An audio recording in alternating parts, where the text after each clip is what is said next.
Hello again. Welcome back to year 5 of the Religious Education Initiative. This is week 7. We are continuing through the book of Genesis on this day 1. So last week we saw Joseph's brothers arrive from Canaan to buy grain in the first year of the great famine.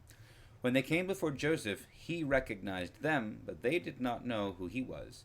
In the position of the master of Egypt, he challenged them, accused them of being enemies of Egypt, spying it out for a future invasion from Canaan, and thus he drove them to tell something of their family story, explaining that they were all brothers, sons of the same father, and that one of the brothers was dead, and the youngest of the 12 was still with their father.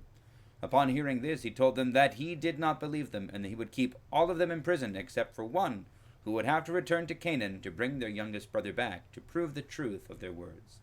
He then put them all in prison, and that was where we left them last time. We will see now how the story continues.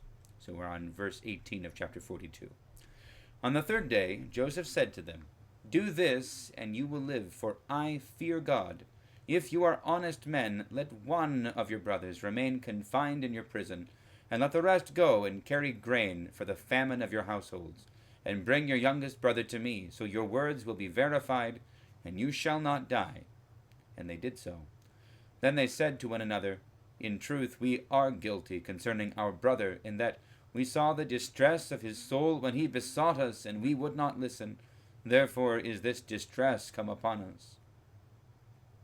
And Reuben answered them, "Did I not tell you not to sin against the lad? But you would not listen. So now there comes a reckoning for his blood." And they did not know that Joseph understood them, for there was an interpreter between them.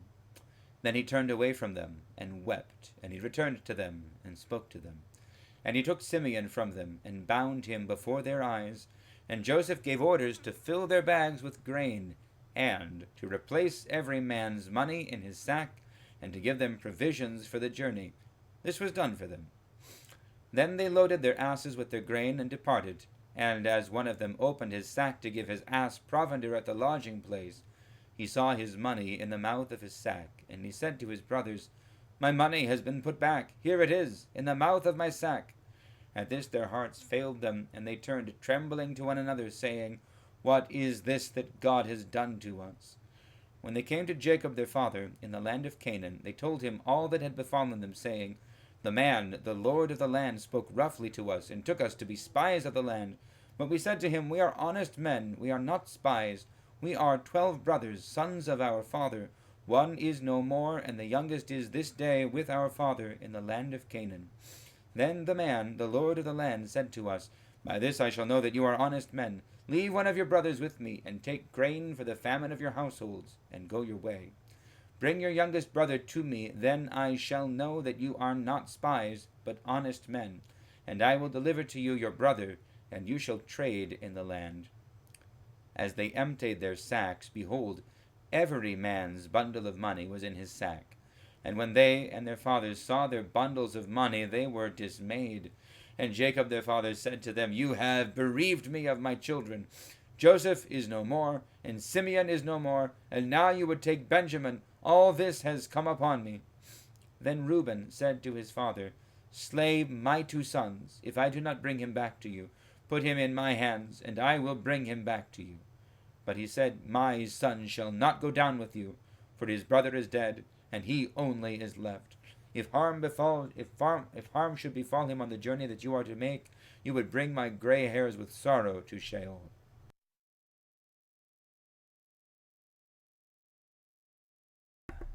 Excuse me. So, that's where we're going to stop for today. A few things that we see. We see something rather remarkable here. We see the brothers, when they are sent back, when they are told what really is a word of mercy, that they are going to be permitted to bring food back to their families. Not just one of them who couldn't bring enough food for everyone, but all but one of them. They're going to be allowed to go back and bring grain for the famine of their households. They don't. Well, their response is interesting, because they see in this justice for what they had done to Joseph long before. And Reuben takes the chance to say, I told you so, you idiots. But they're recognizing that they have sinned, and that in being mistreated, in being treated as inferior, in being accused unjustly, they are indeed receiving justice. This is remarkable. They've grown. They've come to have the capacity for repentance. And Joseph hears them. This is important. This is, I think, why he turns and weeps. He doesn't weep because he's angry at them, I don't think. He doesn't weep because he misses his father. I think he weeps for joy, in wonder that the hard, jealous men who had thrown him in that dry well and then sold him into slavery have had the capacity to change. But he still is going to test them, because in a moment of crisis, perhaps anyone might say this. So he or rather, I'm not sure he's testing them.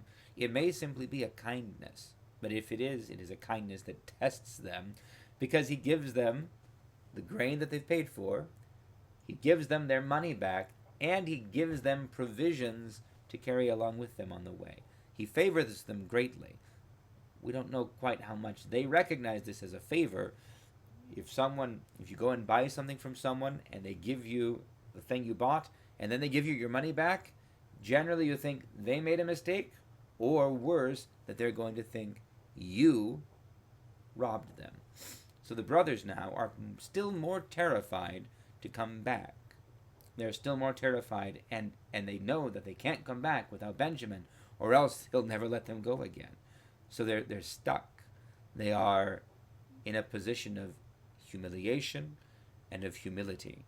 And that seems to be working upon their hearts to establish repentance in them. Jacob, on the other hand, Jacob is in a grievous situation.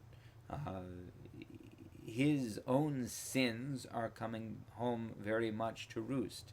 He favored Rachel, and he favored Rachel's children, and therefore a great